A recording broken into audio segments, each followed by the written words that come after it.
Hey everybody, I'm Brett Erlich. Welcome to the Reboot on Pop Trigger now. This is a show where we have 3 producers who try to reboot a beloved or hated film from the past. And whatever you think about reboots, for every crappy, Total Recall, Power Rangers in some people's opinion, there is a The Fly, there is a fistful of dollars. So just keep that in mind as we pitch reboots for these films. And let's meet our illustrious panel of producers. With us first, Grace Baldridge. Hello. Grace, how are you feeling? Good today? I feel very excited to be doing this, a little bit nervous. Yeah? Yeah, because I think you're gonna be a little harsh, and I care very much about your opinion, so I just want to pass. This is the most homework I've ever done, I think, for an episode. Well, you will be graded hard on a curve, let's put it that way. Yeah, I'm gonna need that curve. Asher, welcome. Hello. How do you feel today? I feel very confident. I'm ready. Well, you should. I'm ready. All right, let's you can have your own internal struggle, but don't try to tear other people down. I'm feeling competitive, Brett. And Mary, welcome. Peace. You guys excited? You excited? Yes. All right, let's talk about, I'm very happy that you all are here. Let's talk about this movie. The movie we're gonna be talking about today is The Truman Show. It's a 1998 film starring Jim Carrey as someone who thinks he's just living a normal life, but actually he is the subject of a lifelong reality show that takes place in a literal bubble. What if your world was make-believe? Cue the sun. While the world he inhabits is counterfeit. I'm not allowed to talk to you. A lot of strange things have been happening. Stand by ring cam. Everybody's pretending, Truman. Get out of here. Come and find me. Anything happen? No. You guys saw this. You like this movie growing up when you saw it? Yeah. Yes. Yeah. What do you like about it? You know what I really liked about The Truman Show is the balance that they had between watching Truman's life and then watching people watch Truman's life, and how you end up caring about the voyeurs, which makes you even more of a voyeur. I like sort of the meta element that as the movie goes on, and I really liked Jim Carrey's performance. It was one of his best performances where he was able to be as comedically brilliant as he is, but then he also had these serious questioning scenes that felt really authentic and heartfelt. Yeah. And I like him when he does a little bit of both. I know that he's done more serious films recently, and then he's done, obviously Dumb and Dumber and Pet Detective. Fantastic Oscar caliber movies like The Number 23. So I thought this struck a really perfect balance. This is one of my favorite performances of his, and I also loved Ed Harris too. So in general, I think the casting was done well. The story was good, but mostly it was the feeling that you got from watching the movie that I liked. Yeah, Asher, do you agree? Yeah, it's really hard to not kind of get invested in the characters of the story, and I think above all else, it's this kind of triumph of the human spirit and this love story almost. So it's really easy to get sucked into it and cheer, and it's just a fun movie. Yeah, it is. I mean, it was get at the time, at least. The ideas you describe are all there. Mary, did you like this movie? Yeah, I loved it, and I agree with Grace because it's super meta, and you're watching as you're watching as you're watching as they're watching. So yeah, and of course, like everyone else, you at least once you thought about it, and you thought, is this real life? Like, am I in the show? What is Earth doing in the universe? Are we being watched? What's going on? Yeah, so Grace and I both in front of the camera a lot. We live our life that way anyway. Just like this in the back of your head, someone's watching. You gotta make it good. I fucking hate this movie. I heard that, Brett. Shit. Why do you hate this movie? When you guys describe it, it sounds awesome. Oh, I want to see that movie. That's how Reboot's gonna be awesome. Yeah, how old were you when you first watched it though? It was 1998. I was 16. Okay. And it was at a time before reality television was a thing. I think EdTV was around. was around the same. Yeah. Also, Matthew McConaughey, for those who know. The Real World did exist, I believe, in 1998, but it hadn't really caught on in. It was a big thing. It was big. It was big, but I don't think anyone had taken a moment to really evaluate what that was saying about society, and this probably took their cues from The Real World to be like, what if we took this to a crazy place, and it was like a reality show where like Big Brother was always watching. And then also, and then they're like, we should make Big Brother. Write that down. Let's I also think that to that degree, they were sort of like, but this will never happen. Like reality TV will never be this all-encompassing. That'd be ridiculous. Yeah. And now here we are in 2017 talking about a reboot, and it seems watching this back, it felt so dated because they totally predicted. It was just a reality show that we. There's so many reality shows not unlike the Truman Show. Yeah, where I absolutely. feel like those people have sort of lost their grasp on what is the real world and what is the show. I watch Big Brother, which does this. Big Brother is more explicit. Everyone knows they're on it, but it is always filming, and we pick, the producers, I guess, pick the moments to showcase, and the most rewarding moments are the ones where they kind of forget that people are watching, so you do kind of get to see people act normally in a way where it is a hidden camera. It is all those same trappings of the Truman Show, where it's like out of a flower pot or something like that. A mirror or something like that. Yeah, we have some great ideas behind this movie, very poignant in the time and place it appeared in society. So I'm really excited to see how you guys want to reboot it. So to figure out who goes first, let's do a game of rock, paper, scissors, shoot. All at the same time, and then we'll eliminate. Oh God. Ready? Actually? Yeah, okay. ready? Okay. We're gonna go rock, paper, scissors, shoot. And then that's it, and I'll call it. Ready? Rock, paper, scissors, shoot. All right, Grace goes last. God damn it. Okay. You too, ready? Rock, paper, scissors, shoot. All right, that's great. That's totally fantastic. We'll start with Mary. Do you wanna go first or last? Yes. First. God, I love these Man. Woo! All right, Mary, pitch me a reboot of The Truman Show. Instagram, Snapchat, Facebook Live, people exposing themselves, people showing their life all the time, other people watching them showing their life, and this all revolves around. Also, people scared of Google always watching, and we've been watched by surveillance cameras. Google knows what we buy and where we are. All of that, we say that it's happening right now as never before. So this is a perfect time to make a reboot for Truman Show, which is, it's about entertainment, it's about consequences of the entertainment. It's about how hardcore, how far you can get with the entertainment. And the media is powerful, super powerful right now, and people also millennials want to fight against the media, fight against TV. So they want to see this bad consequences of where entertainment taking us.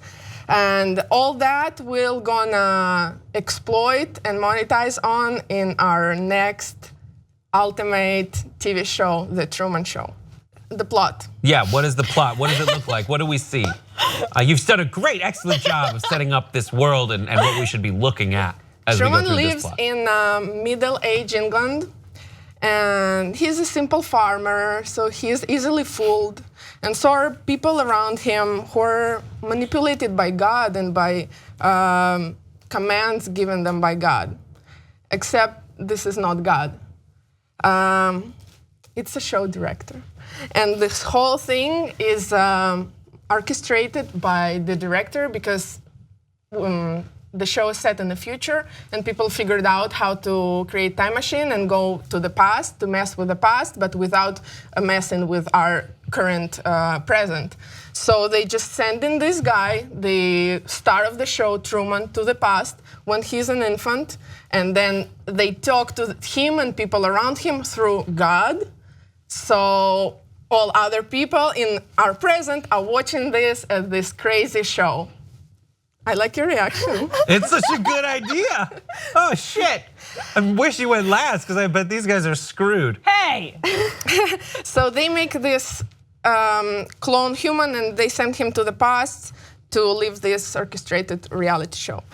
And I pitch this as a TV show because they're also, what they're watching is a TV show and it has multiple seasons. So first season, it can be England. Second season, it can be like rural Japan. It gotta be some time where people are dumb, when they can believe in God talking to them and scriptures and commands and stuff like that. So the last season will be happening in Jerusalem. Truman is Jesus, and people were starting to believe in him, believe in God. Christianity is born, but we all know how it ends. How does it end? What happened to kill Jesus? Truman, and by doing that, they mess up with this whole time procedure. So it's ruined, and they ruined our present, and so we get to live with that, with the consequences of what happened in that season. Wow, I'm writing down a lot of things. Okay, good God. Grace, your face looks shell-shocked. Yeah. Are you okay? Yes, it's kind of like the Terminator meets the Truman Show. You know, because there's like time travel, you gotta go back for the guy, you know. Yeah, oh my, okay, I really like that. I'm gonna be honest. Asher, All right. tough act to follow. Do you wanna go first or do you wanna kick it to Grace? Because you were number 2. I'll kick it to Grace. Yeah, for sure. I'm so unprepared. She pulls. What if it amazingly failed attempt at smoothness? Which really is the title of my memoir, An Amazingly Failed Attempt at Smoothness, the Grace Baldridge story. All right, so we're rebooting the Truman Show. Here are a couple themes that I think need a facelift before I tell you about the plot of my reboot. So the element of choice, because Truman, as we know, was thrown into the Truman Show without any choice, but today, in a 2017 reboot, people aspire to have the sort of influence that Truman was born into unknowingly. People would choose that. People want that sort of influence. The second thing is a passive audience is a little dated. 1998, you see them, they're watching television, they're watching in a diner, they're watching like the toll booth or whatever in a parking garage.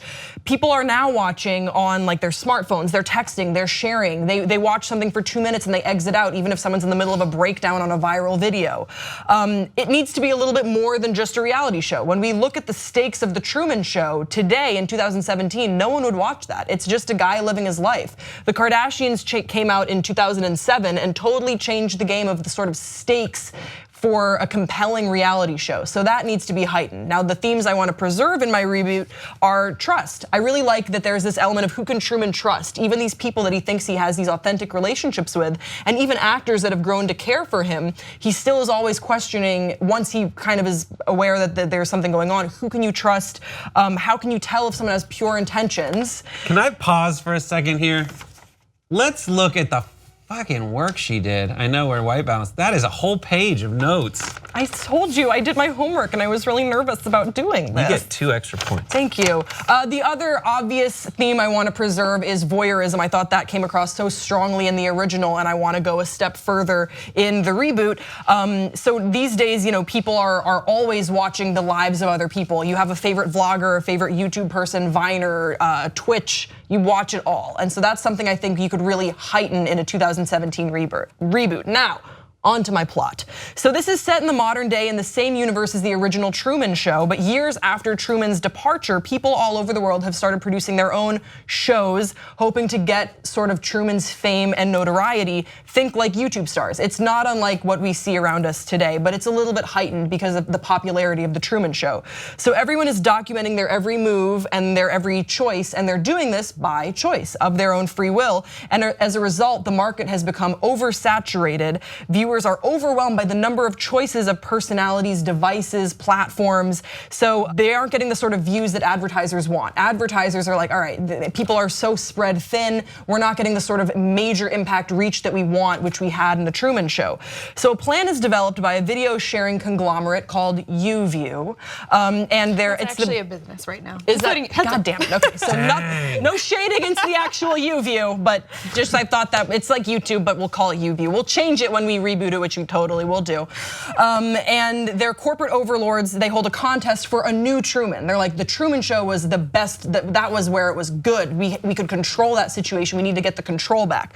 So the show will once again be produced by Christoph, who will be played by Ed Harris. And this person must agree to live their life on a soundstage and on the terms of the company. And this will be, in return for that, they will get a dream life, kind of like a Stepford Wives sort of thing. Everything will be, gravy. and the big money behind them will ensure that this will be the show that people will be watching. Because obviously the market was oversaturated before, but they're gonna have this big money, they're gonna push that this new Truman Show is the show that advertisers and all the revenue is going towards, that people will be watching. So this is where our protagonist enters. Let's call him Brett. Brett. Don't butter me up. So Brett is an affable. It did work though, it did. I'm a little buttered up. Brett is an affable you-view personality. An affable, let's say even maybe effable personality with a modest yet loyal following, and he has the same kind of kind and raw and genuine sensibilities as the original Truman, which is why he won the contest. I'm thinking we cast someone along the lines of like a Nicholas Hoult, someone very likable, unassuming sort of thing. And at first everything is great and people are really responsive to this being the destination show that people watch. But over time, Truman starts to doubt the sincerity of those around him. He has the same friends as before, but he can never be sure if their motives for hanging out with him are pure or if they're just sticking around to earn more followers for their brand. God. The paranoia drives him especially mad with his girlfriend, who started off as a much bigger you-view personality. And in that role, I've decided to cast Maika Monroe, who was the lead in It Follows, which you guys may know is my favorite movie. As he spirals, his views and his ad revenue go through the roof. So as he's like, he can't trust anyone around him. He thinks that people are just hanging out with him to profit, and people love it. Like, people are eating this up on their cell phones. They're watching it on any device that they possibly can. Eventually, he snaps and he burns the set to the ground. He exits in a blaze of glory through a soundstage door, kind of like the original Truman ending. And then back in the studio, the producers reveal that Brett burning the stage down was all part of a successful plot line that they were able to manipulate, and they replaced Brett's photo on the board with a new Truman and reset for another season. And the director that I propose for this reboot would be the same director of the San Junipero episode, Owen Harris from Black Mirror, because I think that he dabbles with futuristic themes very well and also emotional intensity and emotional pressures. So you have this one where it's like the new YouTuber. Look at it, tuck it right back in there. Tuck it in, get in. Thank you. The new YouTubers are the new, like, they filled in after inspired by him. Then they have a contest as your act one, essentially. And then, yeah, okay, got it.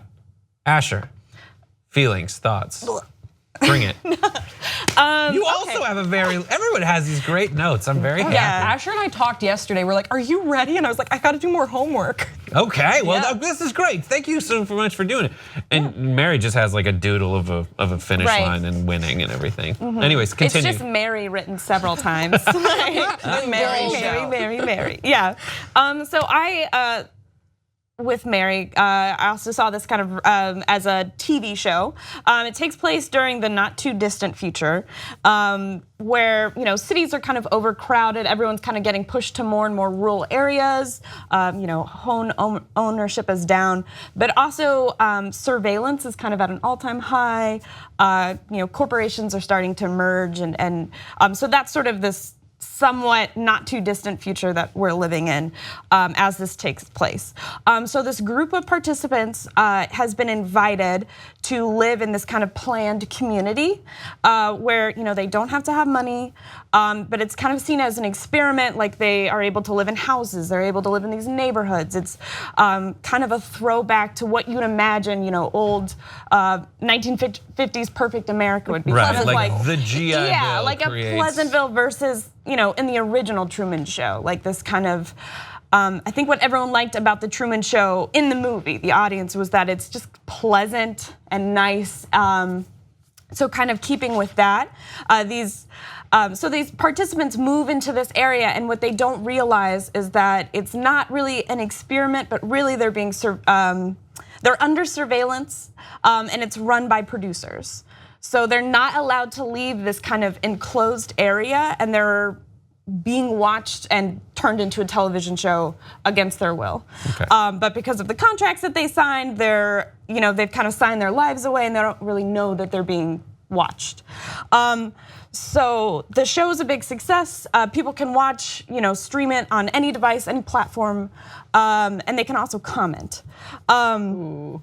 Right. So as the show reaches its 6th season, it's seeing a lot of competition in the market. There's a lot of other shows that are popping up that are a little bit more dramatic, a little bit more risque. So the producers start to feel a lot of pressure. So they start to see, start to read the comments, start to see what the viewers want. And then as that goes along, they start to incorporate that into the show. So now people watching the show can kind of, like say what they want to happen, and then the producers manipulate the town in order to make it happen, whether that's incorporating new neighbors, whether it's introducing a serial killer. Oh, maybe. And people actually get killed and they don't know. Awful. Yeah, so as pressure kind of rises from the viewers, as they realize they have more power, this stuff becomes more and more sinister. So through the seasons, a star kind of emerges, someone that the audience likes the most, and his name is Truman. No way! And he starts to notice that something is different in the town, so he starts to investigate. And through that investigation, he gets frustrated, breaks a mirror, finds cameras, and kind of realizes this conspiracy. And that's how this show starts. So he kind of tries to investigate what's going on, and the show goes from there. Probably thinks it's someone that he knows that's filming him. Slowly. Yeah, and then the producers start to kind of incorporate actors into it. So it's trying, like the people of the town are, questioning each other, who's real, who's not, what's going on. So I saw the main character is being played by Daniel Kaluuya, who's in Get Out and an episode of Black Mirror as well. And then the main producer who, so there's one producer who's kind of feels like she's being pushed past her limit of what she's comfortable with. Becomes more and more morally questionable, and I saw that being played by Rosario Dawson. And then Ed Harris would kind of have a cameo as an executive producer who pushes her past her limit. I would love for him to come back. And whatever we decide, he's got to come back. And then Jim Carrey making a cameo as like a pastor who's really an actor, who is kind of his moral guide, but really leads him in the wrong direction. Is he the character from the Truman Show, the original one, or no? This is a completely different universe. He just, the name of the character played by the guy from Get Out happens to be Truman, but these people don't know that the movie Truman Show ever happened, or the TV show, so it's not in the same universe. Right, it's not in the same universe. And I saw it being written and directed by Alex Garland, who did Ex Machina, he wrote Dread. He's so dope. Yeah, he has this great way of capturing this future that feels very immediate and also very terrifying and honest. So I thought that he would be a really great fit for it. So I saw it as like a Truman Show meets Black Mirror meets Unreal. Yeah, the Unreal thing is the Rosario Dawson. For sure. Huh. So yeah, because I feel like the thing that the Truman Show didn't do so, I was kind of in that late 90s, early 2000s where it's like, yay, people, I just want them to find love and be happy. And they kind of skipped over this kind of comment on society or how we view things. So you're on the side of the viewers. And for this one, I kind of wanted it to, you're commenting both on the viewers as well as the producers, and the Truman Show had all this potential to be a commentary about the watched life, and like the produced life, but there wasn't enough in the general consciousness of the viewers of that movie to really have that sink in. So they just made it a rom-com or a romantic dramedy. So no. Thank you for helping me articulate why I fucking hated the Truman Show. Wow, so these are some really good pitches. How are you feeling about yours, Grace, right now? I felt great until you guys both spoke. I think that what's interesting is that while our pitches seem to be very different, we're coming at it from very different angles. Something that we definitely preserve in either iteration is we want way more of a commentary on what it means to watch the person's life, how we want a little bit more about that, and I think that speaks to something that wasn't fully served in the original, which I think whatever reboot we choose or whatever path, I mean, Mr. Producer, whatever we do, I think that that's something we want to move forward with. We want to make sure that, especially there's in today's age and with the success of shows like Black Mirror and Ex Machina and such an immediate future, we should comment on how we are so just absolutely swamped with reality and with vlogging and with putting yourself in front of the camera. What does that speak to when we watch that? So here's what I like about yours, is yours points out the like YouTuber effect, the pressure on individuals to live their life like it's always being watched. That's what yours, I think, embraces. And that people might want that. And yours embraces that the most, that effect. That's what you're focused on. And then it turns into that, and the easily identifiable paranoia that I think a lot of folks with followings might feel, which is like you're being used and no one's feeling natural. Asher, with yours, I really like the idea of people not knowing that they're being watched, and then that developing over the years into something as they slowly become aware that they are being used, like this life that they thought they were being promised as something awesome and better. Then it turns out that that's totally that the wool gets pulled away from their eyes. Mary, what I like about yours the most is that it embraces kind of both, like the idea that we're always being watched will not ever enter into the minds of anyone in this like weird past.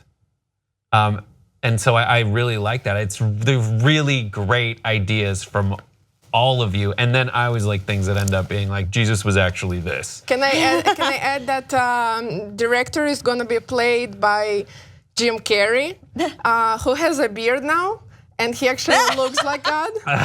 He looks like God, but very kind God. And he did play God before, Grace Almighty. If you had to pick someone else's idea, which one would it be? And we'll start with Grace this time. All right, I think if I had to pick one, I would probably go with Asher's idea. Part of that is because I think the casting is really good, and I like that you're bringing back a character, Ed Harris. It feels like a very natural transition for a reboot. Although Mary, I love you very much, and I thought your reboot was also great. I just think that Asher's idea, like inside of a dome. Thinking that you're signing, the twists that would come, I can feel that sort of being very shocking, that you think you're signing up for one thing, and then the realization that it's something totally different. That's the sort of thing I love in a movie. So I would sign up for Asher's. Okay. Asher. I guess I would sign up for Grace's. But yeah, I think because it's incredibly relevant to right now and what's big, and especially for us working in the internet world, it seems very relevant. And I think you could do a lot with that. So I would pick Grace's. Why, thank you. Yeah. Mary. I like both, but I would go with Grace's because it was kind of similar to the first idea that I had when I was picking and choosing my ideas, and the idea that it's a YouTuber and we already deliberately put in our lives, showing everything on cameras. So the YouTubers who exist now, they very probably in the future is gonna take next step, and it's gonna be like going over the board. So I will go with Grace's idea of the YouTuber. So you guys have voted, and you seem to have picked Grace's, which I personally was going away from, but the way you mention it, I do understand all of them. I personally am gonna pick Asher's because I think it hits all of the different elements of the potential that the original Truman Show had that it wasn't able to go after because of the time that it came out. So I think a combination of a really great cast, an amazing writer director that wrote, Ex Machina, which I loved. And the idea that it also takes into consideration something that wasn't in the original, which is the commentary of the viewers. You get that kind of the mob mentality of them being able to suggest stuff and have that effect in the grand scheme of things, what the producers are doing. I think you have more potential to make a television show out of this. So I'm greenlighting Asher's. The panel greenlit Grace's. I got the popular vote, and that is. Are you calling me Trump? That's not fair. Congratulations, President Trump over here. Asher walks away with it. Making Let's see if time will tell if she embarrasses us all on the same level. Thank you guys so much for watching, and we'll see you next time on The Reboot.